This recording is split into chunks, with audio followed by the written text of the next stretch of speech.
Good morning, everyone. So I'll be talking about intralenticular lens aspiration and fibrin glue-assisted IOLs in Marfan syndrome. So ectopia lentis is a key ocular feature of Marfan syndrome and the leading cause of visual impairment in these patients, the management of which may be either surgical or conservative. However, as we know that zonulopathy in Marfan syndrome is often progressive, therefore in young patients, endocapsular rings themselves or by fixation might not always be sufficient, and in such cases, scleral fixation of IOL is a viable option. However, SFIL is particularly challenging in Marfan syndrome due to the thin sclera and higher risk of posterior segment complications.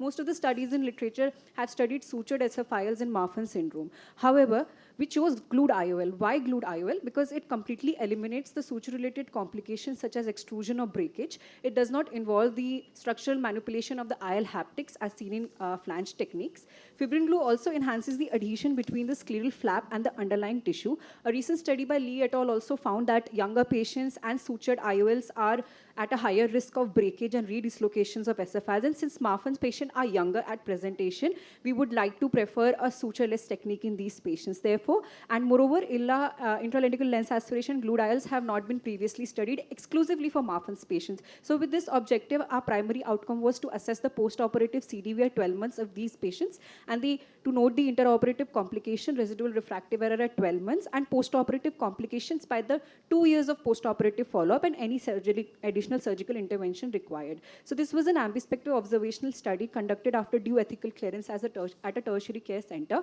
These are our inclusion and exclusion criteria. One thing I would like to highlight that we only included confirmed cases of Marfan syndrome which were diagnosed after they fulfilled the modified Gentz criteria. So this is the study timeline. We caught the patients, we recruited them from the post-operative follow-up in the lens clinic, and retrospective review of their records were done, and they were prospectively followed up till the 2 years of post-operative period. And once they completed 2 years, the data was noted and it was analyzed. So these are the results. The baseline parameters, as you can see, that the axial length is slightly longer and the keratometry is slightly flatter as we expect in patients with Marfan syndrome.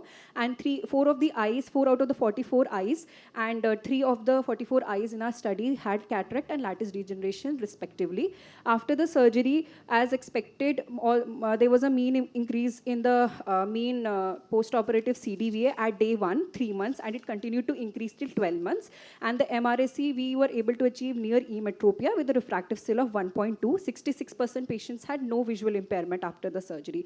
Among the complications, I would like to highlight that vitreous hemorrhage was one of the most common complications of our study. And among the other complications, we also saw one case of haptic extrusion, which we usually don't expect in glued IOLs, but since these are Marfan eyes with thin sclera, there was one such case that we managed by fixing it in a new tunnel, and one case of haptic slip and dislocation. And one of the interesting findings in our study that we found was we tried to correlate the final CDVA with the presenting age at 12 months. And what we found was that the younger the patient were at presentation to us, the worse was their final visual outcome. This moderately negative correlation was statistically significant. So we further divided these patients into 2 groups, aged less than or equal to 10 years, which were 25 eyes, and older than 10 years, which were 19 eyes. And we found that even though initially their mean presenting visual acuity was comparable and CDVA at 1 month was comparable, most of these patients had amblyopia, and the group older than 10 years tended to have better visual acuity at 3 months, and it continued to increase at 12 months. So both these observations, they tell us that patients who present younger with ectopia lentis, they have severe degree of subluxations and severe and deeper amblyopia, and therefore their visual prognosis is guarded. So the key points to take away from our study is that CDVA improved after intralenticular lens aspiration with glued IOLs with minimal complications for ectopia lentis and Marfan syndrome. And although the post-operative day 1 and 1 month CDVA was comparable in both the groups, children aged 10 years and younger, they tend to have poorer visual outcomes. And there was a moderately negative correlation between the age of presentation and the final CDVA at logMAR. That meant the older the age of presentation to us with the diminution of vision, the more likely the patient was to be closer to logMAR 0. So the limitations of our study was we had 44 eyes in our study, and we would like to have a larger sample size to increase the generalizability of these findings, and a longer follow-up period is required, which we are continuing to follow up our patients. We have 2 years follow-up, and we would like to see how stable they are at 5 to 10 years of follow-up. And fibrin glue also increases the cost of surgery. So to conclude, intralenticular lens aspiration with glued SFIL is a useful modality for ectopia lentis associated with Marfan syndrome, and although the anatomical and refractive outcomes were similar, younger age of presentation is associated with poorer visual outcome. Therefore, counseling is necessary. Thank you so much.